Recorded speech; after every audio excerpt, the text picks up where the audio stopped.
Hi everyone, എവർക്കും trap മല്ലുവിൻ്റെ ഒരു live trap trading വീഡിയോയിലേക്ക് സ്വാഗതം. അപ്പോൾ ലാസ്റ്റ് പ്രിപ്പറേഷൻ വീഡിയോ മെമ്പേഴ്സിന് വേണ്ടിയുള്ള പ്രിപ്പറേഷൻ വീഡിയോയ്ക്കകത്ത് പറഞ്ഞ പോലെ തന്നെ ഒരു ഹ്യൂജ് സെല്ല് വന്നു കഴിഞ്ഞു. 700-800 പോയിന്റിൻ്റെ ഹ്യൂജ് സെല്ല് വന്നു കഴിഞ്ഞു.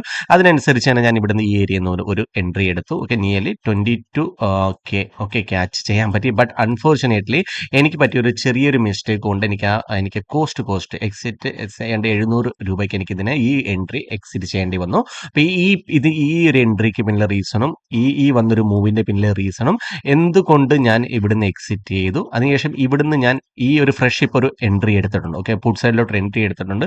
P220 quantity. അതിന്റെ എല്ലാ റീസൺ ഞാൻ ഇന്ന് മെമ്പേഴ്സ് ഓൺലി ചാനലിനകത്ത് അപ്ലോഡ് ചെയ്യുന്നതായിരിക്കും. അപ്പോൾ ഇതിനെക്കുറിച്ച് റീസൺ ലോജിക് അറിയാൻ താല്പര്യമുള്ളവരാണെങ്കിൽ ഇതിനെ ഇൻസ്റ്റിറ്റ്യൂഷൻസിന്റെ ലിക്വിഡിറ്റി ബേസ്ഡ് എൻട്രിയും അതുപോലെ തന്നെ ഈ ഇൻസ്റ്റിറ്റ്യൂഷൻസിന്റെ സ്റ്റോപ്പ് ലോസ് ഹണ്ടിങ് എന്താണെന്ന് മനസ്സിലാക്കാനും ട്രെൻഡിനനുസരിച്ച് ഇൻസ്റ്റിറ്റ്യൂഷൻസ് എങ്ങനെ ട്രേഡ് ചെയ്യുന്നതെന്ന് മനസ്സിലാക്കാനായിട്ട് ജോയിൻ ചെയ്ത് കാണാൻ ശ്രമിക്കാം മെമ്പർഷിപ്പിൽ. ഞാൻ ഇവിടുന്ന് എൻട്രി എടുത്തിട്ടുണ്ട്. ഇപ്പം 120 ക്വാണ്ടിറ്റി പൊസിഷൻ ഒന്ന് കാണിച്ചു തരാം. ഓക്കെ, നിയർലി 51,700 P ആണ്. 120 ക്വാണ്ടിറ്റിയാണ് എടുത്തേക്കുന്നത്. നിയർലി 3K പ്രോഫിറ്റിൽ നിൽക്കുന്നു. നമുക്ക് ഒരു നല്ലൊരു മൂവാണ് താഴത്തോട്ട് ഞാൻ പ്രതീക്ഷിക്കുന്നത്. ഏകദേശം ഈ 51,000 ഒക്കെ ടച്ച് ചെയ്യാൻ സാധ്യത കൂടുതലാണ്. ഓക്കെ, താഴത്ത് വരാൻ സാധ്യത കൂടുതലാണ്. നമുക്ക് നോക്കാം. എൻട്രി എടുത്തിട്ടുണ്ട്. എൻട്രി എടുത്തതിന് ശേഷം ശാന്തിയോട് സമാധാനത്തോടുകൂടി ഇരിക്കുക. ഒരു ശാന്തിയോട് സമാധാനത്തോടുകൂടി ഇരുന്നു. എനിക്ക് ചെറിയൊരു അബദ്ധം പറ്റിപ്പോയി ഇന്നത്തെ ദിവസം. എനിക്ക് എൻ്റെ പ്രോഫിറ്റിനെ ഹോൾഡ് ചെയ്തതാണ് കൂടുതൽ പറ്റിപ്പോയത്. ഒരു ചിലപ്പം ഹോപ്പിലായിപ്പോയി. ഓക്കെ, മാർക്കറ്റ് ഒരു ചെറിയൊരു ബ്രേക്ക് ഔട്ട് താഴത്തോട്ട് തന്നിട്ടുണ്ട്. ഒരു സ്ട്രെങ്ത് ഉണ്ടെങ്കിൽ അത് കണ്ടിന്യൂ ചെയ്യും. ഇല്ല എന്നുണ്ടെങ്കിൽ ടൈം പാസ് ചെയ്യുകയാണെങ്കിൽ ഇങ്ങനെ കുറച്ച് നേരം കഴിഞ്ഞിട്ടേ താഴത്ത് വരാൻ സാധ്യതയുള്ളൂ. എനിവേ നോക്കാം. വരുന്ന നമ്മുടെ ഫേവറായിട്ട് വരുന്നതാണെങ്കിൽ ഓക്കെ, ഇൻസ്റ്റിറ്റ്യൂഷൻസിന്റെ സെല്ലിംഗ് ആണെങ്കിൽ ഇത് കണ്ടിന്യൂ താഴത്ത് വരേണ്ടതാണ്. നല്ല രീതിയിൽ തന്നെ നല്ല സ്പീഡിൽ ഇങ്ങനെ വന്ന് താഴത്തോട്ട് വരേണ്ടതാണ്. ഓക്കെ ഓക്കെ, നമുക്ക് നോക്കാം ഇനി എന്താണ് സംഭവിക്കുന്നതെന്ന്. നമ്മുടെ ഫേവറിൽ ഏകദേശം 80 പോയിന്റ് മാർക്കറ്റ് മൂവ് ചെയ്തിട്ടുണ്ട്. അപ്പോൾ സോ അതുകൊണ്ട് തന്നെ ഞാൻ എൻ്റെ പൊസിഷനെ ഞാൻ പ്രൊട്ടക്റ്റ് ചെയ്തിട്ടുണ്ട്. നിയർലി 7,000 പ്രോഫിറ്റ് ആയിട്ടുണ്ട്. ഫേവറിൽ വരാൻ സാധ്യതയുണ്ട്. ഞാൻ ഓർഡർ ഇട്ടു. കോസ്റ്റ് ഏകദേശം 2 ബ്രോക്കറേജ് കൊടുക്കാൻ ഭാഗത്തിന് ഞാൻ ഇട്ടിട്ടുണ്ട്. ഇതിനി ഫേവറിൽ വരട്ടെ. ഇല്ല എന്നുണ്ടെങ്കിൽ കുഴപ്പമില്ല. ഓക്കെ, എനിക്ക് നല്ലൊരു എക്സ്പീരിയൻസ് കിട്ടി. ഓക്കെ, വരുന്നുണ്ട്, നല്ല രീതിയിൽ തന്നെ വരുന്നുണ്ട്. ഓക്കെ, ഇൻസ്റ്റിറ്റ്യൂഷൻസിന്റെ സെല്ലിംഗ് ഇങ്ങനെയൊക്കെ തന്നെയാണ് അവർ ചെയ്യുന്നത്. ഇൻസ്റ്റിറ്റ്യൂഷൻസ് എങ്ങനെയാണ് സെല്ല് ചെയ്യുന്നതിന്റെ ആക്ച്വൽ വേ ഞാൻ നിങ്ങൾക്ക് പറഞ്ഞു തന്നു. ഇവർ ഇങ്ങനെയാണ് സെല്ല് ചെയ്യുന്നത്. കണ്ടോ, നല്ല സ്ട്രോങ് സെല്ലിംഗ് ആണ് വരുന്നത്. പൊസിഷൻ നമുക്ക് നോക്കിയാൽ മനസ്സിലാകാം. Nearly 8K. ഓക്കെ, 8K ആയിട്ടുണ്ട്. പക്ഷെ പ്രീമിയം അത്ര സ്പൈക്കായി വരുന്നില്ല. വരട്ടെ. എനിവേ, എന്തെങ്കിലും കുഴപ്പമില്ല, നമ്മൾ ക്യാച്ച് ചെയ്യാം. അറ്റ്ലീസ്റ്റ് ഈ ഒരു സപ്പോർട്ട് വരെയെങ്കിലൊക്കെ വരുമായിരിക്കും. ഈ ഒരു ഏരിയയിലേക്ക് വരാൻ സാധ്യത കൂടുതലാണ്. ഓക്കെ, വരികയാണെ ഓക്കെ, അത്രയും നല്ല കാര്യം. Well and good. ബിക്കോസ് ഇതുവരെ നോക്കിയാണ് 30K ഇന്നത്തെ ദിവസം ഞാൻ ചെയ്തിട്ടുണ്ട്. പക്ഷെ 1 രൂപ പോലും എനിക്ക് പ്രോഫിറ്റ് ബുക്ക് ചെയ്യാൻ പറ്റിയിട്ടില്ല. അപ്പൊ അങ്ങനെയുള്ള സാഹചര്യത്തിൽ എനിക്ക് ഫോമോ വരാൻ സാധ്യതയുണ്ട്. ബട്ട് എനിക്ക് നല്ലൊരു എക്സ്പീരിയൻസ്, എനിക്ക് കൂടി ഒരു എക്സ്പീരിയൻസ് എന്താണ് ഈ വീഡിയോസ് നിങ്ങൾ ഇങ്ങനെ ക്രിയേറ്റ് ചെയ്ത് നിങ്ങളോട് പറഞ്ഞു തരുമ്പോൾ തന്നെ എനിക്ക് എന്റേതായിട്ടുള്ള ഒരു നോളജ് ഒന്നും കൂടി വർദ്ധിക്കുകയും ചെയ്യുന്നു. അപ്പൊ നിരവധി ആളുകൾ എനിക്ക് ഇതിനെ സംശയം ചോദിക്കും. അവർക്ക് പറഞ്ഞു കൊടുക്കുന്നതോടുകൂടി എനിക്ക് എന്റെ ഒരു മെമ്മറി ഒന്ന് ഷാർപ്പാക്കുകയും ഒരല്പം കൂടി എനിക്ക് ഒരു ഓപ്പർച്യൂണിറ്റി ആകുകയാണ് ചെയ്യുന്നത്. ഓക്കെ, നമ്മുടെ ഫേവറിൽ വരുന്നത് 100 പോയിന്റോളം നമ്മുടെ ഫേവറിൽ മൂവ് ചെയ്തു. ഇനി എന്തു ആയിക്കോട്ടെ. ഇപ്പൊ സമയം നോക്ക് 2:30 ആകുന്നു. 2:26 കഴിഞ്ഞിട്ടുണ്ട്. സോ ഇനി നമ്മൾ ഹോപ്പിലിരിക്കാൻ പാടില്ല. അതുകൊണ്ടാണ് ഞാൻ കോസ്റ്റിലേക്ക് ഇട്ടത്. ഓക്കെ, നോക്കാം. നമ്മുടെ ഫേവറിൽ വരട്ടെ. വരുന്ന എത്രത്തോളം നമ്മൾ ക്യാച്ച് ചെയ്യുന്നതായിരിക്കും. ഓക്കെ, നമ്മുടെ പൊസിഷൻ എനിക്കിവിടെ എക്സിറ്റ് ചെയ്യേണ്ടി വന്നു. കോസ്റ്റ് ഇവിടെ എക്സിറ്റ് ആയി. നിയർലി 8K ഒക്കെ പ്രോഫിറ്റ് വന്നതായിരുന്നു.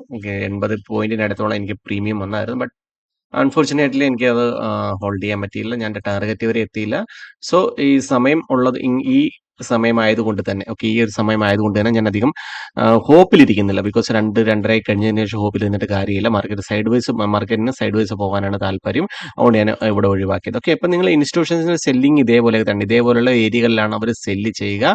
ഇതേപോലെയുള്ള ലിക്വിഡിറ്റികളിലാണ് അവർ ബൈ ഇൻ ചെയ്യുക. ഓക്കെ, അപ്പോൾ ബോത്ത് സൈഡിലായിട്ട് ഇവിടുന്ന് ലിക്വിഡിറ്റി ഗ്രാബ് ചെയ്ത് ഇവിടുന്ന് സ്റ്റോപ്പ് ലോസും ഹണ്ട് ചെയ്തിട്ട് താഴത്ത് വർക്കിന് കണ്ടിന്യൂ വരേണ്ടതാണ്. പക്ഷെ വരുന്ന ഒരു ഫേവറിൽ കാണിച്ചതാണ്. ബട്ട് പിന്നെയും ഈ ഏത് ഏരിയയിൽ ഇൻസ്റ്റിറ്റ്യൂഷൻസ് പിന്നെയും ഒന്നൊരൽപ്പം ബൈ ചെയ്ത് മാർക്കറ്റിനെ സൈഡ് വൈസ്, അതായത് മാർക്കറ്റിനെ ഇപ്പം ഒന്ന് ഒരു നല്ലൊരു ഫോള് നടത്താതെ അവർ പിടിച്ചു നിർത്താൻ പിന്നെയും ശ്രമിക്കുകയാണ്. ഓക്കെ, ഇപ്പം ഇൻസ്റ്റിറ്റ്യൂഷൻസ്, ഫോറിൻ ഇൻസ്റ്റിറ്റ്യൂഷൻ ആയിക്കോട്ടെങ്കിലും ഈ വലിയൊരു ഇൻസ്റ്റിറ്റ്യൂഷൻ ഇത്ര ഇത് സെല്ല് ചെയ്തവർ കണ്ടിന്യൂ ഇപ്പം സെല്ല് ചെയ്യാനായിട്ട് താല്പര്യം, എങ്ങനെ താല്പര്യം ഉണ്ടായിരുന്നെങ്കിൽ അത് കണ്ടിന്യൂ, ഓക്കെ, ഇതെന്താണ് നല്ലൊരു ഫോൾ ഉണ്ടാകുമായിരുന്നു. ഓക്കെ, അപ്പോൾ ഇതാണ് ഇൻസ്റ്റിറ്റ്യൂഷൻസിന്റെ ട്രേഡിങ്. ഇതുപോലെയൊക്കെ തന്നെയാണ് അവർ ഇൻസ്റ്റിറ്റ്യൂഷൻസ് ട്രേഡ് ചെയ്തത്. അപ്പം നമ്മൾ എല്ലായ്പ്പോഴും, ഓക്കെ, എല്ലായ്പ്പോഴും നമ്മൾ വിചാരിക്കുന്ന കാര്യങ്ങൾ നടക്കണമെന്നില്ല. അപ്പം നമ്മൾ എൻട്രി എടുത്തതിന് ശേഷം നമ്മൾ നോക്കേണ്ടത് ഇത്രയേ ഉള്ളൂ: നമ്മുടെ ഫേവറിൽ മാർക്കറ്റ് വരുന്നുണ്ടോ? ഓക്കെ, ഫേവറിൽ വരുന്നുണ്ടെങ്കിൽ മാക്സിമം പേടിച്ച് എക്സിറ്റ് ചെയ്യാതിരിക്കുക. പേടിച്ചിട്ട് എക്സിറ്റ് ചെയ്ത് കഴിഞ്ഞുള്ള പ്രശ്നം എന്താ വെച്ചാൽ നമുക്ക് വലിയ മൂവ് ക്യാച്ച് ചെയ്യാൻ പറ്റത്തില്ല. വലിയ മൂവ് എപ്പോൾ വരും അത് നമുക്ക് പ്രെഡിക്റ്റ് ചെയ്യാനും പറ്റത്തില്ല. ഓക്കെ, അപ്പം വരുമ്പോൾ വരുന്നത്രയും കിട്ടട്ടെ. അപ്പം ഞാൻ ഇന്ന് ചെയ്തത് ഒരല്പം ആദ്യത്തെ ഒരു എൻട്രി എൻ്റെ ഒരു അല്പം ഒരു മണ്ടത്തരമായി പോയി. അതിൽ ഞാൻ ഖേദിക്കുന്നു. ഓക്കെ, അപ്പം അതിനെപ്പറ്റി ഞാൻ ട്രാപ്പിൽ, അഡ്വാൻസ് വോളിയം ട്രാപ്പിനകത്ത്, ഓക്കെ, ഞാനിത് എന്തുകൊണ്ട് ഈ വോളിയമാണ് അതിനകത്ത് പിന്നിലെ റീസൺ. അതിന് വോളിയം മനസ്സിലാക്കി. പക്ഷെ എനിക്ക് ഇത്രയും റിഗ്രറ്റ് വരാൻ തോന്നിയതിന് പിന്നെ ഒരു കാര്യം, എനിക്ക് ആ വോളിയത്തിനെ മനസ്സിലാക്കുകയും ചെയ്തു. മാർക്കറ്റ് റിവേഴ്സ് പോകാൻ സാധ്യത ഉണ്ടെന്ന് തോന്നിയിട്ട് ഞാൻ ഹോപ്പിൽ ഇരുന്നു പോയി. അതാണ് എനിക്ക് പറ്റിയ തെറ്റ്. ഞാനൊരു സാധാരണ റീറ്റെയിലേഴ്സിനെ പോലെ ചിന്തിച്ചു പോയി. ഓക്കെ, അതൊരു ഉണ്ട് മാത്രമാണ് എനിക്ക് നഷ്ടമായത്. ഇന്ന് എനിക്ക് നഷ്ടമായതല്ല, എൻ്റെ കയ്യിൽ നിന്ന് എനിക്ക് കിട്ടേണ്ടത് 30K ആയിരുന്നു. 30K പ്ലസ് എനിക്ക് കിട്ടേണ്ടതായിരുന്നു. പക്ഷെ അത് എനിക്കൊന്ന് കിട്ടില്ല. നിയർലി 1000 രൂപ മാത്രമേ കിട്ടിയുള്ളൂ. ഏകദേശം 29 എനിക്ക് കിട്ടേണ്ട പൈസ നഷ്ടപ്പെട്ടു പോയി. അതുകൊണ്ട് മാത്രമേ എനിക്കൊരു ഒരു സങ്കടമായിട്ട് ഇന്നൊരു ദിവസം തോന്നുന്നുള്ളൂ. ഓപ്ഷൻ ബൈയിങ് വളരെ ടഫായിട്ടുള്ള ജോബാണ്. ഓക്കെ, ഓപ്ഷൻ ബൈയിങ് എന്ന് പറഞ്ഞാൽ വളരെ വളരെ ടഫായിട്ടുള്ള ജോബാണ്. ഇതിലും വലിയൊരു ടഫായിട്ട് ജോലി വേറെ ഉണ്ടെന്ന് എനിക്ക് തോന്നുന്നില്ല. ബിക്കോസ് അതിലും വലിയ ടഫായിട്ടുള്ള ജോലിയിലൊക്കെയാണ് ഞാൻ ജോലി ചെയ്തുകൊണ്ടിരിക്കുന്നത്. അതിനെ വെച്ച് നോക്കുമ്പോൾ പോലും ഇത് അതിലും വലിയൊരു ടഫായിട്ടുള്ള ഒരു കാര്യമാണ്. ഓക്കെ, അപ്പം ഇത്രയും ടഫായിട്ടുള്ള ഒരു കാര്യത്തിനെ ഈസി ആയിട്ടുള്ള കുറച്ച് സ്റ്റെപ്സുകൾ കൊണ്ട്, ഓക്കെ, ഇൻസ്റ്റിറ്റ്യൂഷൻസിന്റെ ബൈ സെൽ പാത്ത് കൊണ്ട്, അല്ലെ വോളിയൂംസിന്റെ ഐഡന്റിഫിക്കേഷൻ കൊണ്ട്, ചാർട്ടിനെ നമുക്ക് മനസ്സിലാക്കിക്കൊണ്ട് നമുക്ക് ട്രേഡ് ചെയ്യാൻ പറ്റും. അപ്പോൾ ഈസി ആയിട്ട് കുറച്ച് പോയിന്റ് നമുക്ക് ക്യാച്ച് ചെയ്യാൻ പറ്റും. കൺസിസ്റ്റന്റ് ആയിട്ട് കുറച്ച് പോയിന്റ് ക്യാച്ച് ചെയ്യാൻ പറ്റുകയാണെങ്കിൽ തന്നെ, ഓക്കെ, കൺസിസ്റ്റന്റ് ആയിട്ട് കുറച്ച് പോയിന്റുകൾ ക്യാച്ച് ചെയ്യാൻ പറ്റിയാണ് ഓവറോൾ വീക്കിലും ഓവറോൾ മന്ത്ലി ഓവറോൾ ക്വാർട്ടർലി ആയിക്കോട്ടെ, ഓവറോൾ ഇയർലി നമ്മൾ പ്രോഫിറ്റബിൾ ആവും. അപ്പോൾ കൺസിസ്റ്റന്റ് ആയിട്ട് പ്രോഫിറ്റ് ആകാൻ ശ്രമിക്കുക. അപ്പോൾ ഇത്രയേ ഉള്ളൂ ഇന്നത്തെ വീഡിയോയിൽ. ഏവർക്കും അടുത്ത വീഡിയോയിൽ കാണുമ്പോൾ നന്ദി, നമസ്കാരം.